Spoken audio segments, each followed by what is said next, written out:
오늘 말씀의 제목은 복을 지키라, 복을 지키라는 말씀입니다. 우리 하나님께서는 창세기 1장에서 천지를 창조하시고 사람을 만드셨지요. 그러면서 창세기 2장에서 에덴 동산을 만든 그 에덴 동산에는 어떤 축복이 있었습니까? 비송강의 축복, 기홍강의 축복, 히데겔의 축복, 유브라데강의 축복이 있었습니다. 비송강은 우리가 너무 좋아하죠. 이 땅에 사는 사람들은 이 비송강의 축복을 너무 좋아합니다. 물질의 축복입니다. 물질의 축복을 의미합니다. 그리고 기홍강은 영혼의 축복을 의미합니다.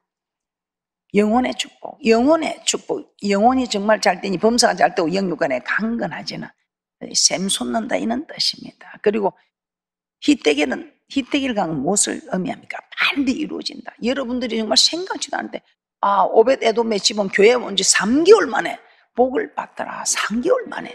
그래서 이런 엄청난 축복을 빨리 받아 누리는 히데겔의 축복입니다.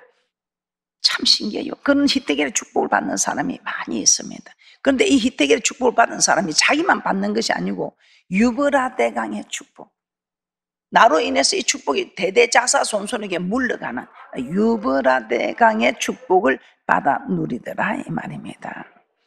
이렇게 에덴 동산에서는 영적으로 육적으로 부족함이 없이 정말 넘치는 곳이었다. 그것뿐입니까? 생명나무가 있어서 그 생명나무의 가시를 먹고는 영생할 수 있는, 지금 우리는 이 땅에서 축복을 받고 저 가면 이제 천국 가서 얻을 수 있는 축복입니다. 그런데 이 에덴 동산에서는 정말 사는데 넘치는 축복에다가 영생의 축복까지 주어진 정말 그런 천국 같은 에덴 동산이었습니다. 하나님이 이렇게 좋은 동산을 만드시고 아담을 그곳으로 인도하셨지요.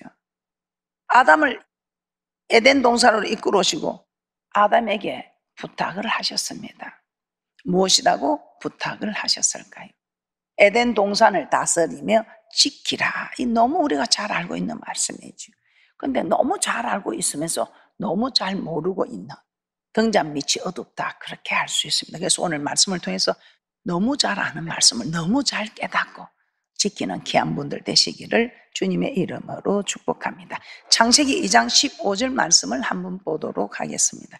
창세기 2장 15절에 이렇게 말씀하고 있습니다. 창세기 2장 15절입니다. 여호와 하나님이 그 사람을 이끌어 에덴 동산에 두사 그것을 다스리며 지키게 하시고, 에덴 동산에서 마음껏 복을 누리며 즐기며 살아라 이렇게 한 것이 아니고 에덴 동산을 다스리고 지키라 이렇게 말씀하셨습니다. 이렇게 다스리며 지키라 지키라 지키라 이 말은 네가 지키지 않으면 빼앗길 수도 있다 이 말입니다. 네 마음대로 에덴 동산을 마음껏 네가 즐기고 누리라 이렇게 했으면 괜찮겠는데 다스리며 지키게 하라. 네가 지키지 않으면 빼앗길 수 있다. 똑같이 교회를 다녀도 똑같은 교회에서 똑같은 목사입니다. 똑같은 말씀을 들어도 지키는 사람과 지키지 않는 사람에 따라서 왜 똑같은 교회 다니는 그 똑같은 목사님 말씀을 듣는데 왜 사람이 저렇냐. 아주 어떤 사람은 이렇게 잘 되더만 어떤 사람, 물론 우리 하나님이 낮추어 테스트하는 가정도 있고 여러 가지 이유가 있지만 그래도 보편적으로 그렇게 생각할 수 있기 때문에 우리는 세상 사람들이 보고 저 사람은 다른 예수를 믿는 모양이다, 저 사람은 다른 하나님을 믿는 모양이다 이런 이야기를 들어서 하나님을 욕되게 하지 않도록 우리는 오늘 정말 이 말씀을 받아서 지키는 귀한 분들 되시기를 주님의 이름으로 다시 한번 부탁하며 축복합니다. 에덴 동산을 다스리며 지키라. 하나님 이 에덴 동산에서 참 최고의 복을 주시지만 이 복이 항상 있는 것이 아니라 빼앗길 수도 있다는 것입니다. 그 복을 지키는 사람이 있고 그 복을 빼앗기는 사람이 있다 이 말입니다. 그런데 복은 왜 빼앗겨서, 누가 복 빼앗기고 싶은 사람이 있습니다? 없습니다. 그런데 왜 복을 빼앗겼을까요? 아담을 한번 보겠습니다. 아담을 하나님께서는 에덴 동산으로 이끄신 후에 에덴 동산을 다스리며 지키라 했습니다. 에덴 동산을 다스리며 지키라. 다스리며 지키라 하시면서 우리 하나님께서는 다스리며 지킬 수 있는 방법도 가르쳐 주셨습니다. 다스리며 지키라 하시면 그 방법도 가르쳐 주셨다고요. 창세기 2장 16절에서 17절입니다. 여호와 하나님이 그 사람에게 명하여 가라사대 동산 각종 나무의 실과는 내가 임의로 먹되 선악을 알게 하는 나무의 실과는 먹지 말라. 내가 먹는 날에는 정녕 죽으리라 하시니라. 하나님께서 아담에게 에덴 동산을 다스리며 지키라고 하신 후에 이 말씀을 주신 것입니다. 하나님은 에덴 동산에서 이 말씀을 주셔서 에덴 동산을 네가 마음대로 다스리고 지키라 이 말입니다.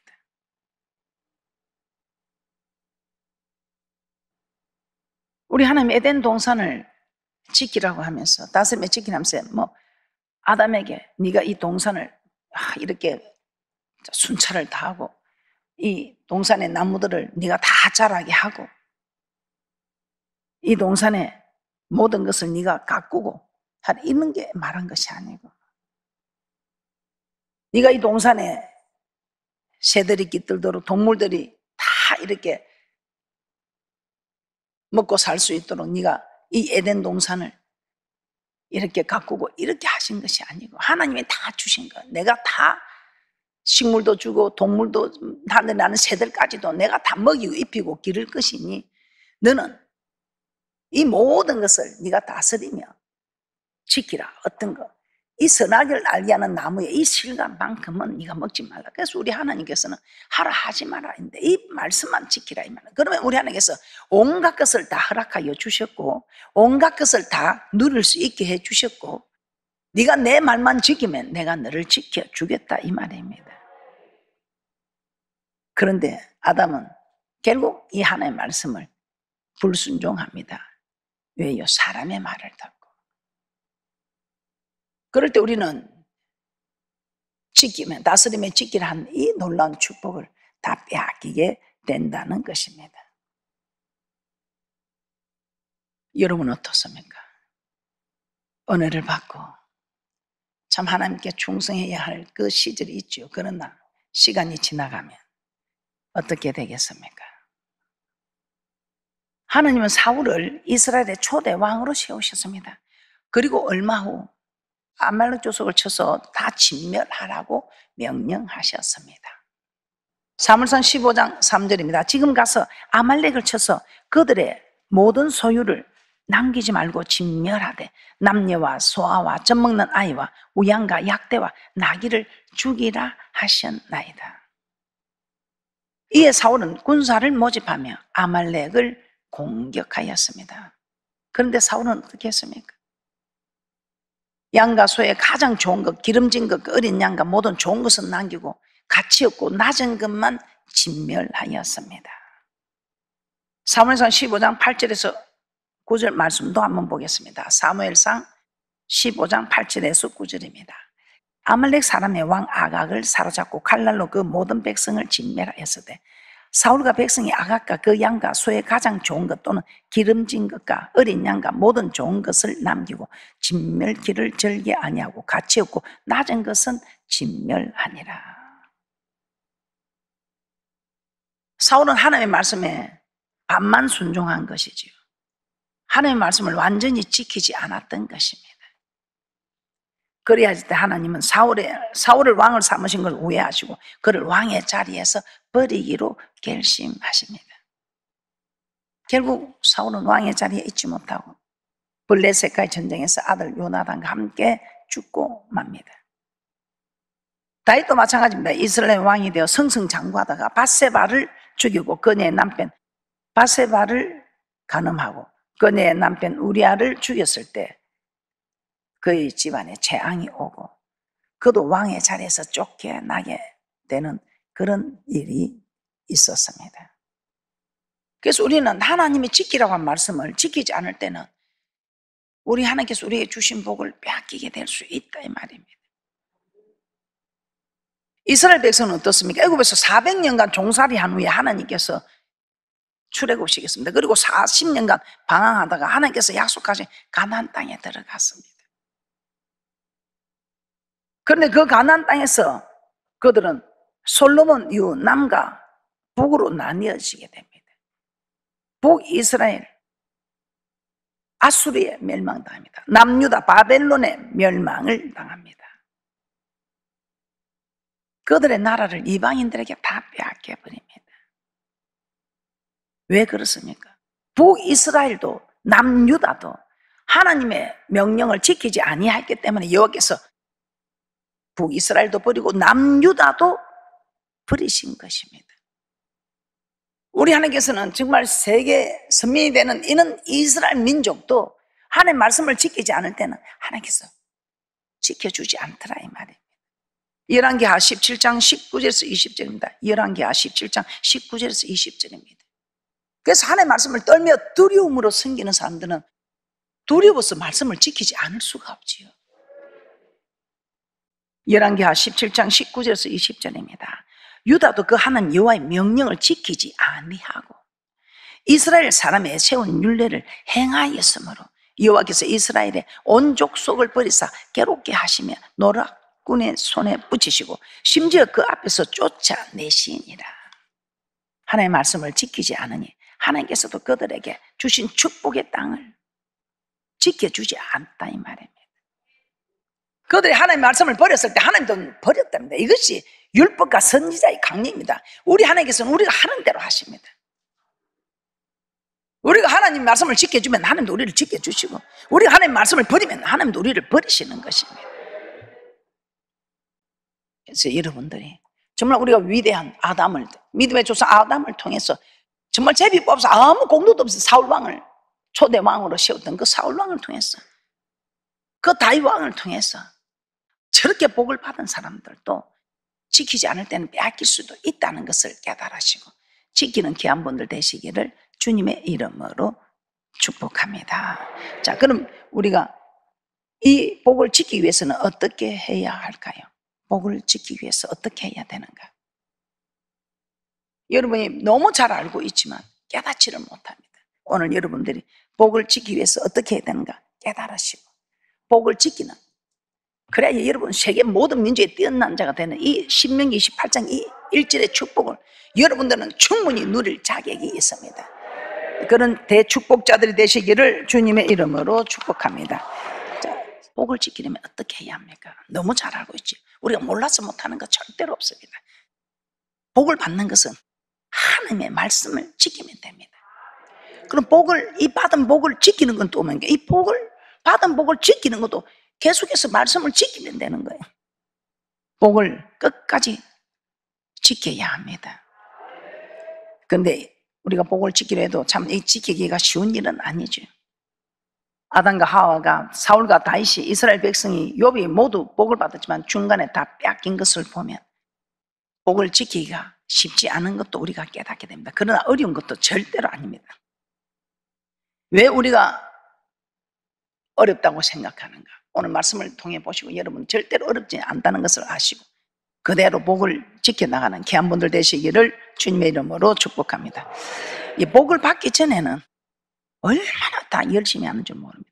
그런데 복을 받고 나면 그냥 안이해지는 겁니다. 신앙이 나태해지고 그렇게 됨으로써 하나님을 멀리하게 될 때에 하나님 멀리하니 여러분이 그 복을 빼앗기게 되는 것입니다. 우리 하나님이 우리 심사를 다 하시고 이렇게 될 것이라는 걸 아시고 미리 조심하라고 말씀을 주셨어요. 신명기 31장 20절 한번 보겠습니다. 신명기 31장 20절입니다. 내가 그들의 열조에게 맹세한 바 젖과 꿀이 흐르는 땅으로 그들을 인도하여 드린 후에 그들이 먹어 배부르고 살찌면 돌이켜 다른 신들을 섬기며 나를 멸시하여 내 언약을 어기리니.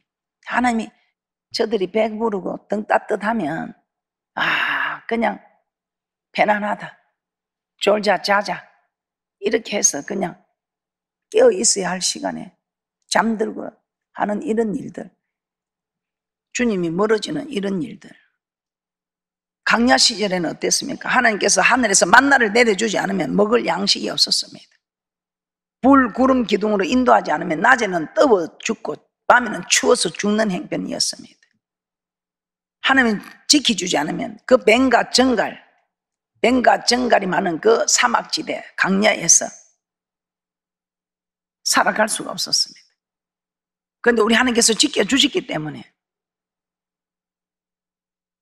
그들은 먹을 거, 입을 거, 마실 거 염려하지 않고 그들이 40년 광야 생활을 누릴 수 있었습니다. 그런데 하루 지나면 또 만나를 받아야 하니까 하나님 말씀대로 살 수밖에 없었습니다. 하나님 말씀대로 살지 않으면 그냥 그의 엉덩이에 따랐고 구할 수가 없었고 찾을 수가 없었고, 그런데 우리 하나님께서는 훈련을 시켜서 이만하면 너희들이 훈련을 받고 이제는 가서 이 말씀대로 그대로 살아라. 그래야 너희들이 세계 모든 민족에 뛰어난 자가 될 것이고 정말 영원토록 영생 있는 복을 받을 것이다. 그런데 그들이 가난에 딱 들면 그 들어가기 전에는 막 그리 하고 말고, 이제는 우리에게 참 가난한로 인도하면 우리가 정말 훈련받은 대로 잘하겠습니다.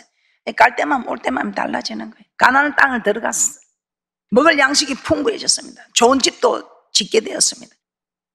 그러니 만나를 얻기 위해서 하나님께 간구해야 할 일도 없고 좋은 집이 생기니 뜯고 추운 것도 다 해결이 되었습니다. 이제는 뭐 싸나운 짐승이나 뭐 이런 독사 정갈도 집을 지어서 못 들어오게 딱 막으니까 이제는 그런 공격을 막을 수 있고 걱정 없이 살 수 있게 되었다 이 말입니다. 하나님이 도와주지 않아도 얼마든지 편하게 살 수 있게 되었다 이 말이에요. 더 이상 하나님을 의지할 필요가 없었죠. 이 이스라엘 백성들을 가나안에 들어가서 모세와 여호수아가 죽고 나자 다음 사사들이 나라를 다스리게 되었을 때 그 복을 끝까지 지키지 못하고 빼앗기게 됩니다. 복을 지키려면 어떻게 해야 할까요? 힘들고 어려울 때는 하나님이 필요할 때는 하나님을 찾는데 하나님의 도움이 필요할 때는 멀어진다. 그래서 저는 요즘 제가 그런 기도합니다. 하나님 한결같은 믿음을 달라고. 갈 때만 올 때만 다르면 안 되잖아요. 급하니까 하나님 살려주세요. 하나님 도와주세요. 이제 해결되고 나면 그냥 하나님이 간대 없어지는, 그러면 안 되잖아요. 사람도 한결같은 사람이 되어야지. 평안할 때 하나님을 잊어버리고 우상을 섬기며 악을 행하였던 이스라엘 백성들처럼 평안할 때, 사울도 그렇고 다윗도 그렇습니다. 다윗도 그 자기를 죽이려고 사울이 찾아다닐 때 사울만 죽여버리면 10년 동안 도망 다니니까 자기가 왕이 됩니다. 또 마침 좋은 기회가 왔습니다. 죽일 수 있는 기회가 왔습니다. 또 자기가 안 죽여도 밑에 부하가 왕이 손댈 게 없습니다. 내가 죽일게. 내 실력을 알지 않습니까? 2번 찌를 것 없습니다. 단번에 내가 꽂게 하소서. 내가 안 했다 네가 했다 하고 내 같으면 아이고 속으로 참 잘한다 이렇게 할 것 같아요. 그런데 그렇게 하지 않고 참 대단하지요. 그렇게 자기를 죽이려 해도 도망 다니면서 말씀을 지킨 다윗이 평안해져서 이제는 전쟁에 아이고 다윗 왕이요 좀 쉬고 있으세요. 우리가 나가도 충분합니다. 그럼 쉬고 있어. 백성들은 전쟁에 나서 싸우시면 자기는 기도해야지. 그런데 그 기도할 지붕에서 기도하지 않고 세상을 보니까 마침 세상을 보면 마귀는 좋은 기회가 왔다. 그렇게나 죽이려고 다닐 때도 말씀을 지킨 다윗이 평안해지니까 그런 죄를 짓더라 이 말입니다. 여러분의 모습은 어떻습니까? 마태복음 19장 24절입니다. 다시 너에게 말하노니 약대가 바늘기로 들어가는 것이 부자가 하나님 나라에 들어가는 것보다 쉬운 일을 하신대. 이는 부자는 신앙생활 잘 하지 않는다는 말과 똑같지요. 가난할 때는 기도도 열심히 하고 겸손하고 말씀도 지키려고 애쓰하던 사람이 부자가 되니까 이스라엘 백성들 가난에 들어가서 모든 게 다 풍족하게 해결이 되니까 하나님을 모른다 한 것처럼 부자가 되면 기도하는 것도 느슨해지고 목에 힘이 주어지고 돌아가고 여유도 조금씩 부리면서 하나님보다 세상이 눈에 보이는, 교회에 그런 사람 많지요. 누가복음 12장 19절입니다. 또 내가 내 영혼에게 이르되 영혼아 여러 해 쓸 물건을 많이 쌓아두었으니 평안히 쉬고 먹고 마시고 즐거워하자 하리라 하되. 부자가 되기 전에는 부자가 되기 위해 열심히 살았습니다. 신앙생활도 열심히 했지요. 하루도 빠지지 않고 기도하고 예배도 드리고 봉사도 하고 예물도 최선을 다해서 드렸습니다. 그러다가 하나님의 은혜로 많은 것을 받게 됩니다. 그러면 마음속에 어리석은 부자와 같은 생각이 든다 이 말. 이제는 됐다. 이제는 조금 쉬자. 이제는 조금 여유를 가지고 즐기면서 살자. 이런 생각이 들어오게 된다는 것입니다. 그래서 우리가 복을 받으면 복을 받는 그 순간이 위기의 순간이다. 신앙의 위기가 찾아온다 이 말입니다. 그래서 우리가 잠시 육신의 힘은 있을지라도 신앙의 힘은 없어야 합니다. 우리 하나님은 여러분을 천국에 데려가기 위해서 여러분을 구속하셨지. 이 땅에서 잘 먹고 잘 살게 하려고 구속한 것은 아니다. 그러나 저 천국에 데려가려고 여러분에게 영혼의 초점을 딱 맞추면, 영혼이 잘 되면 범사가 다 잘 되게 되어 있다 이 말이에요. 이 놀라운 일들이 지금 우리가 제 성경에서 보고 있는 인물들 아닙니까? 그런데 그 인물들이 이런 복을 받았으면 감사해서 더 잘해야 될 텐데, 여러분도 어떤 한 사람을 여러분이 참 힘껏 도와주면 그 사람이, 근데 딱 잘 되니까 모른 척 하는 사람이 좋습니까? 아니면 더 잘하고 잘하는 사람이 좋습니까? 사람도 사람 사이에 이런 일인데 우리 하나님도 마찬가지겠죠.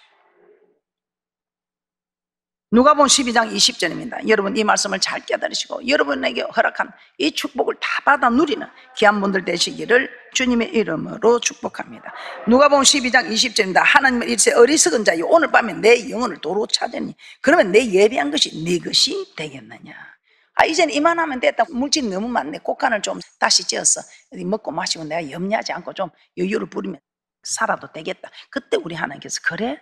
그럼 내가 오늘 네 영혼을 찾으면, 찾는 것은 주인이죠. 우리 하나님이 우리 영혼을 뺏어가면 그건 도둑이죠. 그런데 하나님은 우리 영혼의 주인이 되면, 그러니까 주인이 찾는 것은 주인이에요. 내가 오늘 밤에 네 영혼을 찾으면 네 쌓아놓은 그것이 누구시 되겠느냐. 그래서 우리가 축복을 받고 여유가 있으면 느슨해지는 신앙은 안 된답니다. 마태복음 24장 42절 43절 보고 마치도록 하겠습니다. 마태복음 24장 42절에서 43절입니다. 그러므로 깨어있으라. 어느 날에 너희 주가 임하는지 너희가 알지 못함이니라. 너희도 아는 바니 만일 집 주인이 도적이 어느 경쯤에 올 줄을 알았다면 깨어있어 그 집을 뚫지 못하게 하였으리라. 그래서 우리는 항상 깨어있어야 됩니다. 깨어있다는 것은 무슨 말이에요? 잠자지 말라. 잠자지 말라는 말이 무슨 말입니까? 쉬지 말라 이 말입니다. 뭐 한다고 아이고 뭐 힘들어서 뭐가 바빠서 삼성 다른 건 다 쉬어도 여러분 영혼이, 기도는 영혼이 숨을 쉬는 겁니다. 영혼의 호흡입니다. 육신의 호흡은 여러분이 입 다물고 딱 코 막으면 힘을 못 쉬지만 영혼의 호흡은 여러분이 기도할 때에 이게 영혼의 호흡인데, 그냥 육신이 살아있으니까 이 육신이 천국 갑니까? 영혼이 천국 갑니까? 육신이 천국 갈 사람들은 육신을 가꾸고 사세요. 근데 영혼의 천국 갈 것을 바라보는 분들은 영혼을 가꾸고 사세요. 우린 깨어있어야 합니다. 깨어있다는 잠들지 마라 이 말은 쉬지 말라는 것입니다. 그래서 우리 예수님은 누가복음 18장 1절에서 항상 기도하고 낭망치 말라. 사도 바울은 데살로니전서 5장 17절에서 쉬지 말고 기도하라. 이는 그리스도 예수 안에서 너희를 향하신 하나님의 뜻이다. 뜻. 그리고 10편 1편 2절에서는 복 있는 사람은 율법을 즐거워하여 그 율법을 주야로 묵상하는 자다. 이처럼 기도하고 말씀을 묵상하고 하는 일이 쉼이 없어야 한다 이 말입니다. 직장생활, 사회생활, 취미생활은 휴식이 있고 은퇴가 있을 수 있습니다. 그러나 우리의 신앙생활은 휴식하거나 은퇴하는 일이 있을 수 없다는 것입니다. 말씀을 정리해 봅니다. 하나님 우리에게 복을 주십니다. 그리고 우리에게 복을 지키라, 복을 지키라, 복을 지키라고 하십니다. 왜냐하면 복을 중간에 빼앗길 수 있기 때문입니다. 훌륭한 믿음의 사람들도 복을 빼앗긴 것을 우리는 오늘 살펴보았습니다. 그들이 한결같이 복을 빼앗긴 것은 깨어있지 못하여 범죄하였기 때문입니다. 그러므로 우리는 깨어있어서 절대로 복을 빼앗기지 않도록 말씀을 지킬 때 우리 하나님께서 우리를 지켜주는 대축복자들 되시기를 주님의 이름으로 축복합니다.